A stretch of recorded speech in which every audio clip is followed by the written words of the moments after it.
Diocese of Leeds. You may have seen an earlier video I did on this website speaking about my own experience of the called and gifted process. At the moment I'm working on a longer video looking at the teaching of the Church since the Second Vatican Council on the charisms, the gifts of the Holy Spirit.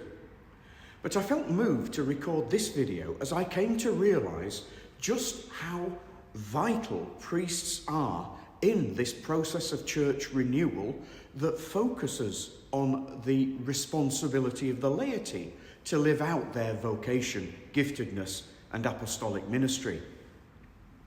If, as the Church teaches, the laity have this co-responsibility for mission with members of the hierarchy, deacons, bishops and priests, then now is the time for us priests to step up to the mark, to realise our responsibility to help the lay faithful understand their own calling and giftedness.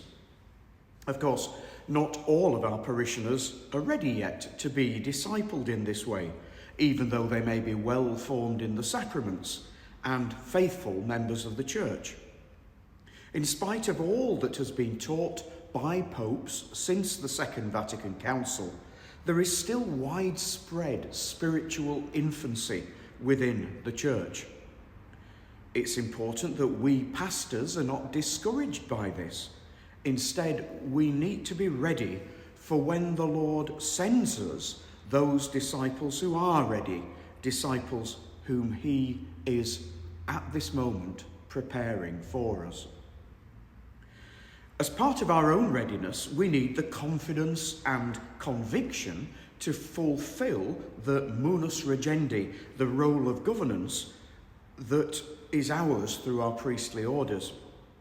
And church teaching in this matter tells us that we have to do four things.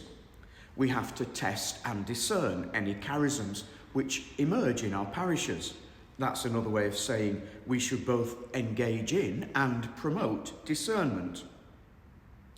Secondly, we have to help those committed disciples to discover and uncover their gifts. Thirdly, we have to help them to test and then acknowledge them. And finally, we have to foster and nurture them in the use of their charisms, both in their personal lives and in the lives of our parishes. But you know, there is a fifth thing that we need to do. Again, mentioned in church teaching on the priesthood, but not widely known. We need to familiarise ourselves with the charisms and to be able to speak the language of charism.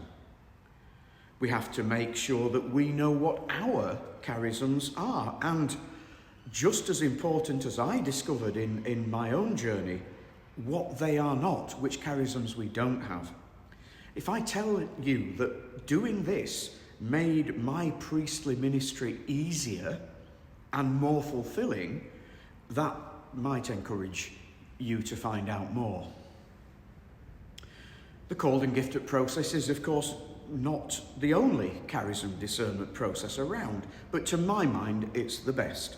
And the experience of the Portsmouth called and gifted team, formed over 10 years, is well worth drawing on. In my own Diocese of Leeds, we're well on with the process of getting ourselves trained to deliver this teaching and discernment. I want, perhaps in my future teaching video, to ground what I'm saying in the theology of the Church, because it is so clearly there. But there is a real sense that we are very good at having head knowledge, but that needs to be moved first to the heart and then out into our experience. The called and gifted process gives us a prayerful, objective, and spirit-inspired way of doing this with the charisms. Do you want the church in our land to be renewed? This is how we start.